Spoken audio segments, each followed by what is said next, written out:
एक राजा की सर पर सिंह थे, यह बात वह और उसका नाई जानता था। एक दिन नाई ने यह बात एक पेड़ को बता दी, और एक दिन एक लकड़हारे ने उस पेड़ की लकड़ियां काटकर लकड़ियां एक ढोल वाले को बेच दी। ढोल वाला जब ढोल बेचने बाजार में गया तो ढोल में से आवाज निकली कि हमारे राजा के सिंह है। ढोल की यह बात सुनकर नगरवासी राजा पर हंसने लगे। और जब ये बात राजा धर्मराज ने सुनी तो दुखी भी हुआ और नाराज भी। गुस्से से उसका चेहरा तमतमा उठा और वह गरजते हुए बोला, उस ढोल वाले को पकड़कर यहाँ ले आओ। राजा के सैनिकों ने शीघ्र ही उसे पकड़ा और राजा के समक्ष प्रस्तुत किया। ढोल वाला डर के मारे कांप रहा था।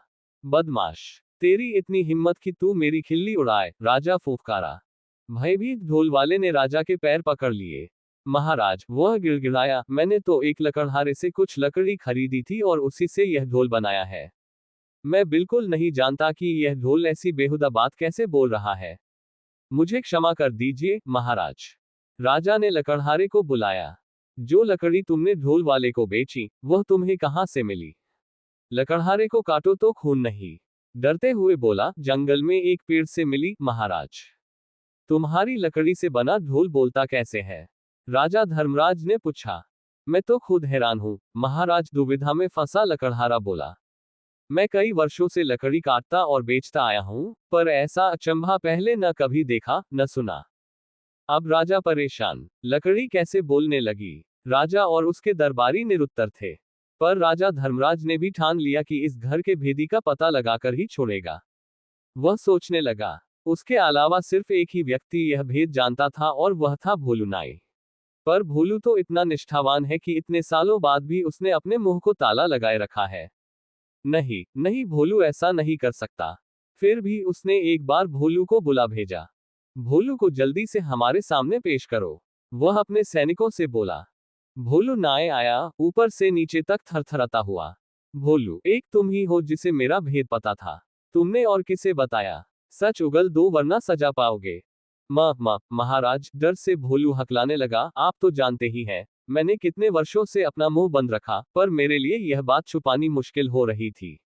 मैं चाहता था कि कोई तो हो जिसे मैं ये राज बता सकूं। बोलते बोलते भोलू रुक गया और सिर झुककर खड़ा रहा। बोलते रहो। फिर क्या हुआ? राजा धर्मराज रुखाई से बोला। भोलू धीरे धीरे फिर बोलने लगा।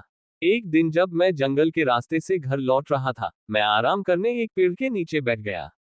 बस आपके बाल तब काट कर ही आ रहा था और उन सींगों के बारे में भी सोच रहा था। काश मैं उनके बारे में किसी से बात कर पाता। आखिर मैं भी इंसान हूं। तभी मेरे दिमाग में एक बात आई और मैं पेड़ को ये राज बताकर हल्का हो गया। सोचा कि पेड़ को बताने से क्या नुकसान, मुझे क्या मालूम था कि इसकी लकड़ी ही बोल पड़ेगी। अब समझा, बुद्धिमान राजा ने पहेली बूझ ली। वह पेड़ जादुई था, सुन बोल सकता था, इसलिए उसकी लकड़ी से बने ढोल को जैसे ही पीटा गया, वह बोलने लगा। और जो कुछ तुमने मेरे सींगों के बारे में कहा, वही शब्द वह दोबारा दोहराने लगा। जादुई ढोल की उलझन सुझाने के बाद राजा ने भोलू नाई की तरफ देखा। भोलू शर्म से सिर झुकाए खड़ा था। लकड़हारा और ढोल वाला भी अपने हाथ बांधे सजा का आदेश सुनने के लिए खड़े थे। राजा धर्मराज बुद्धिमान ही नहीं, न्यायप्रिय भी था। उसने तीनों को क्षमा कर दिया क्योंकि वह जानता था कि ढोल के जादुई होने में उनका कोई दोष नहीं था। वह मुड़ा और उनसे बोला, मैं तुम सबको माफ करता हूं। तुम तीनों लोग जा सकते हो। तीनों को अपने को क्षमादान मिलने पर विश्वास नहीं हुआ। राजा नमन करते हुए वे बोले, राजन, आप महान हैं। आपकी इस कृपा के लिए शत शत धन्यवाद।